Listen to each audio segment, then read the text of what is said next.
Bonjour à tous, lors de notre dernière vidéo consacrée à Angular, nous avons vu comment créer des formulaires réactifs.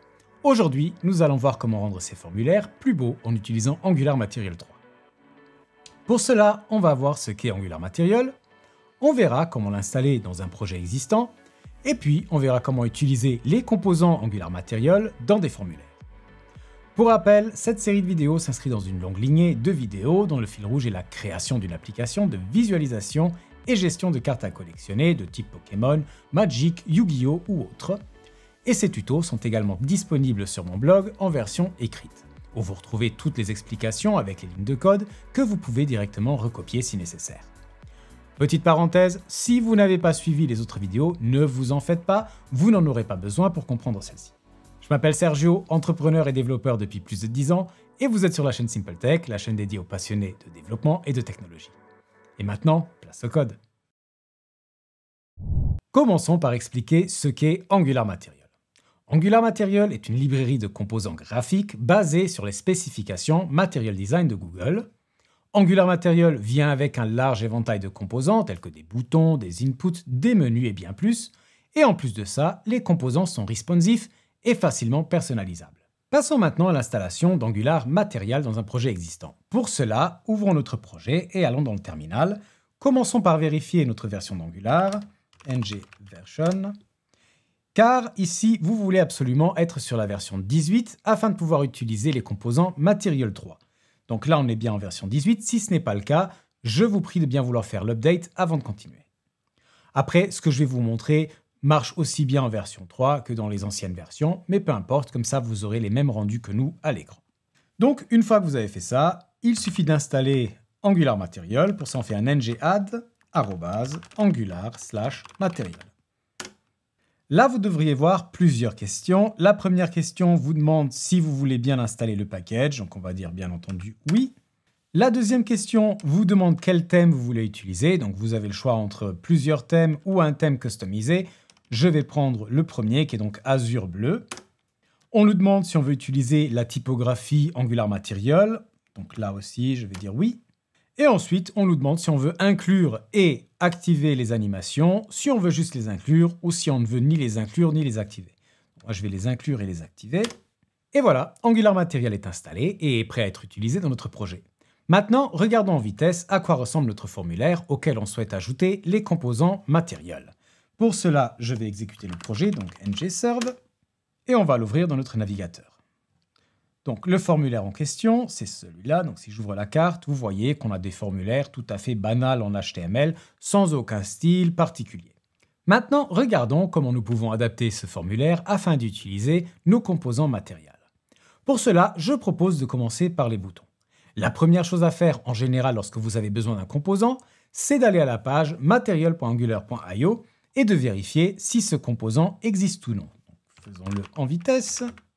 Et là, vous pouvez aller dans Composants et vous verrez la liste de tous les composants que vous pouvez utiliser. Et ici, on a bien un bouton de disponible, donc cliquons dessus. Et là, vous voyez la documentation. Tout d'abord, vous avez une page d'Overview, donc une vue d'ensemble qui vous montrera les composants ainsi que quelques explications. Ensuite, vous avez l'onglet API qui donne tous les détails de chaque paramètre que vous pouvez utiliser avec ce composant. Et pour finir, vous avez plein d'exemples qui vous montrent comment l'utiliser. Et à chaque fois, en cliquant sur cette petite icône en haut à droite, donc celle du milieu, vous pouvez voir le code associé à ces composants. Donc aussi bien le CSS, le TS que le HTML. Pour notre exemple, j'aimerais que le bouton Cancel soit un bouton basique et que le bouton Save soit un bouton flat. Donc si on prend ici les boutons, et que je clique sur la petite icône View Code, nous voyons que les boutons basiques sont de simples boutons avec, en tant qu'attribut, l'attribut MathButton. Et si on continue, nous voyons que notre bouton Flat est un bouton avec l'attribut mat-flat-button. Après, ce n'est pas tout. Afin de pouvoir utiliser ce bouton, on va aussi devoir importer un module. Donc si on va dans le fichier .ts, vous voyez qu'on a le module MathButtonModule, MathDivider et MathIconModule. Donc nous, on ne veut pas d'icône ni de divider, donc c'est ce trait qui sépare les boutons. Et on veut donc juste le MathButtonModule. Retournons dans notre code. Et le code qui nous intéresse, c'est le code de notre composant monster.component.ts. Ici, on va donc inclure mat button module, qu'on va importer de @angular /material/button. Et puis dans notre HTML, on va simplement rajouter les attributs qu'on a vus juste avant. Donc une fois mat button, et puis en dessous, pour notre bouton save, le mat-flat-button. On sauvegarde et si on retourne voir notre navigateur, on voit qu'on a bien les deux boutons qui sont affichés. Et bien entendu, ils fonctionnent comme avant, rien n'a changé de ce point de vue. Passons maintenant à nos inputs. Et bien entendu, pour ça, on aura besoin d'un nouveau composant. Donc, rendons-nous à nouveau sur le site d'Angular Material et cherchons ici un input qu'on pourrait utiliser. Donc là, on a des form fields, l'input. On clique dessus et là, vous voyez donc nos inputs. Si on regarde le code en question, on voit qu'on a un mat form field à l'intérieur duquel on retrouve un mat label et un input tout à fait normal avec l'attribut mat input. Dans notre fichier TS, on voit qu'on a dû importer mat input module. Donc, faisons ça. On ouvre à nouveau notre code.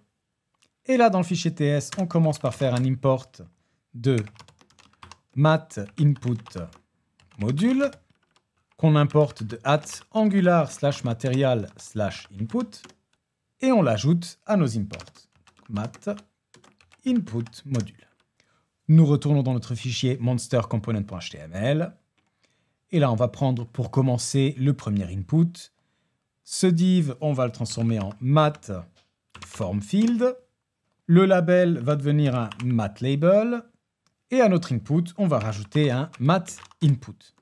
En plus de cela, si on retourne voir notre input et qu'on regarde dans les exemples, nous voyons qu'on arrive aussi à avoir ces petits messages d'erreur. Donc, regardons comment ils le font. Et là, vous voyez qu'on a une balise mat_error qu'on peut utiliser à la place de notre div. Donc, on retourne dans notre code et on remplace ce div par un mat_error. Sauvegardons et regardons le résultat. Et là, nous voyons qu'on a bien notre input qui a été modifié avec le nouveau design. Et on a aussi notre message d'erreur qui apparaît s'il est vide. Après, c'est pas très beau, donc je propose qu'on rende le tout un peu plus esthétique. Pour cela, on va rajouter un petit peu de CSS. On va commencer par adapter notre balise forme. Donc la max width, on va la mettre à 500 parce qu'on aura besoin d'un peu plus de place. On va mettre des margins à 20 pixels. Un padding également à 20 pixels. Une background color à white. Et on va avoir des borders qui vont avoir un petit radius de 10 pixels. En plus de cela, je veux que mes mat form fields prennent toute la place disponible. Donc, mat form field, width 100%. Regardons le résultat, et voilà, on a un beau formulaire qui s'affiche. Maintenant qu'on a adapté notre premier input, je propose de faire la même chose pour les autres inputs de type number ou texte. On verra plus tard comment gérer les autres inputs. Donc on retourne dans notre code, et là je vais le faire en version accélérée parce que c'est toujours la même chose. Et une fois le tout adapté, nous avons le résultat suivant, donc le formulaire est presque complet. Il ne nous manque plus que le select et notre input file. Pour le file, on verra un peu plus tard. Je propose maintenant qu'on regarde et qu'on cherche un composant pour notre select. Pour cela, retournons voir notre documentation. Et là, on va aller ouvrir dans le menu le select. Et on va prendre le basic select. Et vous voyez qu'on a à nouveau un mat form field avec un mat label et cette fois-ci à l'intérieur un mat select avec des mat options. Et si on regarde le .ts, vous voyez qu'on doit importer le mat select module. On retourne voir notre code, importons le mat select module qui est à importer de @angular/material/select et bien entendu, on le rajoute à notre liste d'import. Maintenant, dans notre fichier monster.component.html, on va pouvoir adapter notre select. Ici, ça devient aussi un mat form field. Le label devient comme avant un mat label. Le select, un mat select. Et notre option, une mat option. Sauvegardons et allons voir le résultat dans le navigateur. Et là, vous voyez qu'on a bien notre select qui fonctionne tout à fait comme avant. Donc là, si je prends un type plante, on a bien la couleur de la carte qui change en vert. Regardons maintenant ce qu'on peut faire pour notre input file. Angular Material ne possède pas un composant spécifique dédié pour notre input file. À la place, on va devoir faire un petit workaround. Ce que je vous propose de faire, c'est de faire en sorte que notre input file soit caché, donc hidden, et on va créer un bouton qui, lorsqu'on le clique, va cliquer sur notre input file. Comme ça, on a un composant matériel qu'on va pouvoir utiliser pour changer l'image, mais on peut réutiliser tout le code et toute la logique derrière un input type file. Retournons dans notre code. Et donc ici, au niveau de notre input de type file, on va rajouter hidden afin qu'il ne soit pas visible à l'écran. On n'a plus besoin de ce label. Et à la place, on aura un button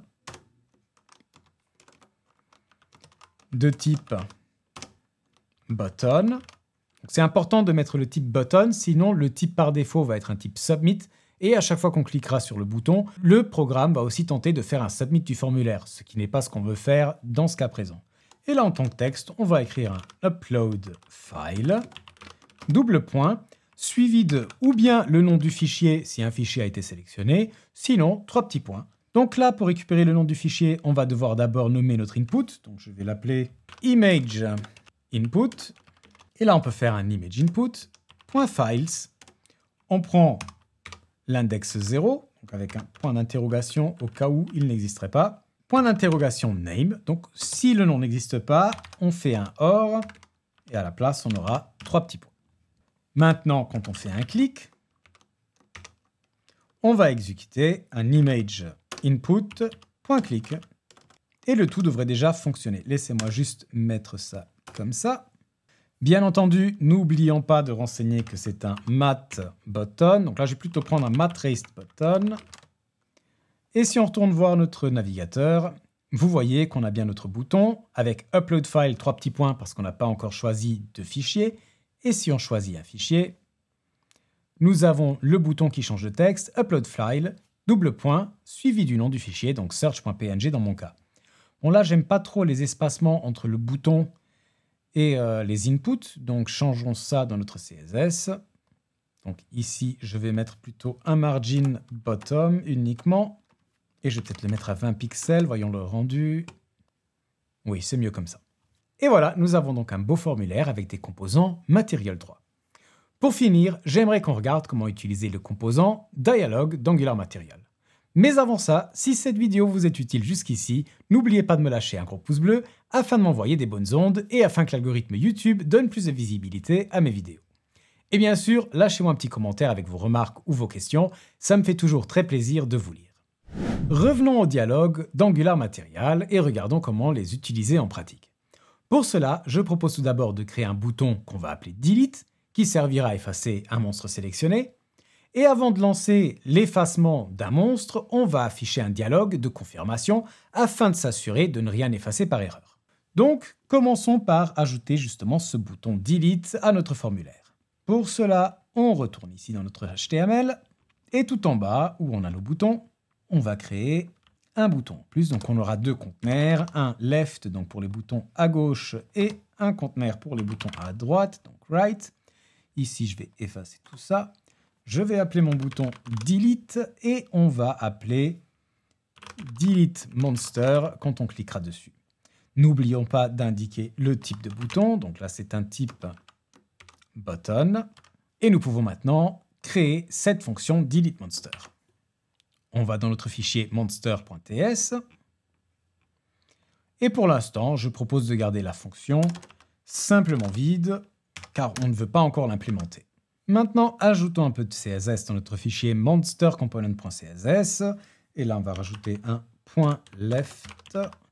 Et on va aussi avoir la classe .buttonContainer.right. On va changer le display en inline block. On va mettre une width à 50%. Et pour le buttonContainer.right, on va aussi changer le text align pour le mettre à droite.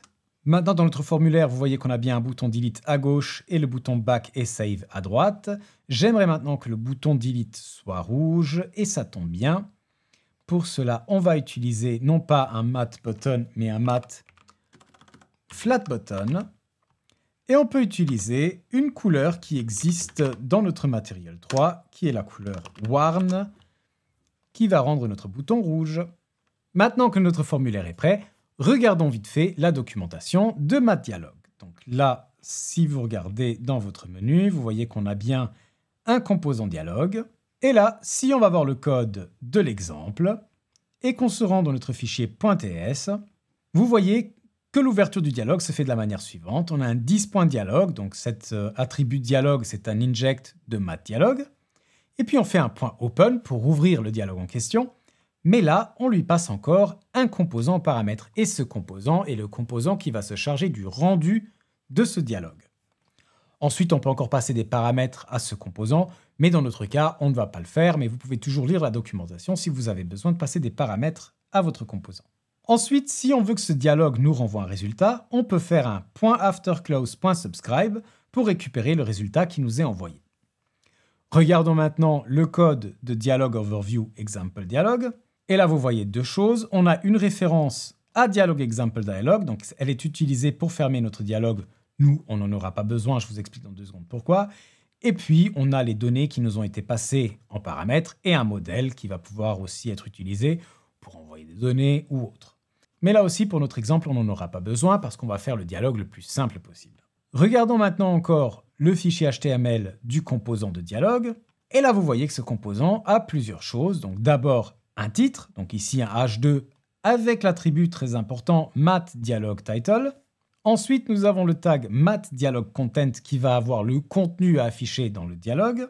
Pour finir, nous avons encore un mathDialogActions qui va contenir tous les boutons que l'utilisateur pourra cliquer. Et là, vous voyez ce qui nous intéresse. On a un mathDialogClose qu'on peut rajouter en tant que paramètre à notre bouton. Ceci va renseigner le bouton que lorsqu'il sera cliqué, il devra fermer le dialogue. Et puis, on peut lui passer en input, mais on n'est pas obligé, comme on le verra dans un instant, une valeur à renvoyer. Retournons tout de suite dans notre code et créons ce composant. Donc nous, on va créer un composant pour confirmer qu'on veut bien effacer un monstre. Donc on va faire un ng generate component. Je vais stocker tout ça dans mon dossier components et je vais l'appeler delete monster confirmation-dialogue. Le composant est créé, donc ouvrons ce composant. Et là, on va juste adapter l'HTML. Donc, on aura un titre, H2. Pour notre titre, on va utiliser simplement delete monster. N'oublions pas de lui rajouter l'attribut math-dialogue-title. En dessous, nous aurons notre math-dialogue-content. Dans notre contenu, on aura simplement un paragraphe. Et on va afficher le message « Do you want to delete the selected monster ?» Pour finir, on va rajouter nos mathDialogActions. Et là-dedans, on aura 2 boutons. Donc un button math-button no et un deuxième avec yes. N'oublions pas qu'il fallait rajouter un attribut pour indiquer que lorsqu'on clique sur ce bouton, le dialogue doit se fermer. Et c'est l'attribut mathDialogClose. Et là, je vais faire mathDialogClose. Si c'est no, on renvoie false. Et si c'est yes, on va renvoyer la valeur égale à true. Maintenant, bien entendu, on a encore quelques imports à faire. Et pour être précis, il nous faudra le mathDialogActions, mathDialogTitle, mathDialogClose, mathDialogContent, qu'on doit importer. mathDialogAction, mathDialogClose, mathDialogContent et mathDialogTitle. Attention, j'avais marqué content avec un A, alors que c'est content avec un E, bien entendu. N'oublions pas de rajouter aussi notre mathButton module. Donc, import mathButton module, qu'on importe d'Angular material/button. Rajoutons-le aussi à nos imports. mathButton module. Et voilà, normalement, c'est déjà tout. On va pouvoir utiliser ce composant afin de créer notre dialogue. Donc, retournons voir notre fonction deleteMonster dans notre fichier monsterComponent.ts. Et là, pour commencer, on va injecter mathDialog comme on l'avait vu juste avant. Donc, private read-only dialog est égal à inject mathDialog qu'on va importer d'Angular /material/dialog. Et maintenant, dans notre fonction deleteMonster, on fait un const dialogue_ref, donc pour stocker la référence au dialogue, est égal à 10.dialogue.open. On lui passe notre composant delete monster confirmation dialog component. Ensuite, on va pouvoir utiliser cette référence dialogue_ref pour faire un point after close. Donc une fois que notre dialogue sera fermé, point subscribe. Et là, on va prendre la valeur qui nous sera retournée. Donc on va appeler cette variable confirmation. Et si on reçoit un true, c'est que l'utilisateur a appuyé sur yes. Sinon, on aura la valeur false. Donc on peut faire un if confirmation. Et si on a reçu la confirmation, on va pouvoir effacer notre monstre. Donc on fait un 10.monsterService.delete suivi de l'ID de notre monstre qu'on avait stocké dans 10.monsterID. Ensuite, une fois effacé, on va pouvoir naviguer vers notre page principale. Donc on fait un navigate back. Et normalement, c'est déjà tout. Et on devrait pouvoir avoir un dialogue qui s'affiche à l'écran. Donc relançons notre programme avec ngserve. Ouvrons notre navigateur, et là, si on appuie sur Delete, on devrait voir notre dialogue, et effectivement, Delete Monster, do you want to delete the selected monster? Si j'appuie sur No, il n'y a rien qui se passe. Si en revanche, j'appuie sur Yes, on revient à la page principale, et notre monstre a bien été effacé. Il y a encore beaucoup d'autres composants dans la librairie Angular Material, mais grâce à cette vidéo, vous devriez maintenant être en mesure d'utiliser n'importe quel composant à l'aide de la documentation. On arrive donc à la fin de cette vidéo, j'espère qu'elle vous a plu, et si c'est le cas, n'oubliez pas de vous abonner, et moi je vous souhaite une excellente semaine et je vous dis à très bientôt. Ciao!